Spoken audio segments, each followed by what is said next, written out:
আমগো কিশোরগঞ্জের পাগলা মসজিদের ইতিহাস কি জানো না রে মুসলমান? কয়েক মাস পর পরে, 3 মাস 2 মাস 4 মাস পর পরে যখন এই দান বাক্সগুলা খোলা হয়, 1 টাকা আর 2 টাকা, 2 লক্ষ টাকা না, প্রায় কোটি কোটি কোটি কোটি টাকা দান বাক্স থেকে বাহির করা হয়। আল্লাহর কেমন কুদরত!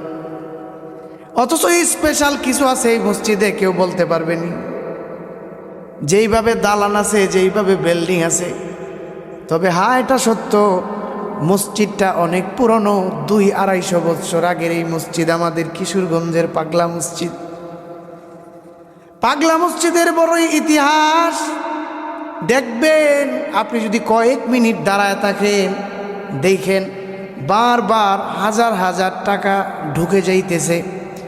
ওই গত 2 রাত্রের আগের রাত্রে মসজিদের রাত্রেবেলা গেছি, দেখি টাকা দেখা যায় দান বাক্স ভরে গেছে, আবার মনে হয় খুলবে।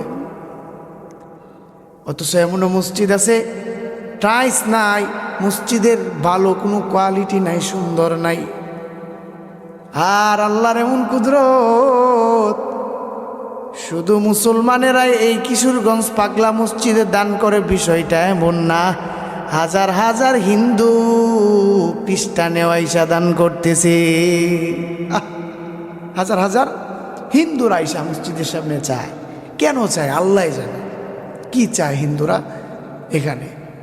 এটা আল্লাহর কুদরত যে লক্ষ কোটি কোটি টাকা কয়েক মাস পর পরে ওঠে পাগলা মসজিদে।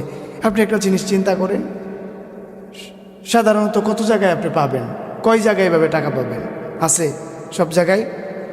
বাংলাদেশের মধ্যে আমার মনে হয় পাগলা মসজিদের মতো, আমাদের কিশোরগঞ্জ পাগলা মসজিদের মতো দান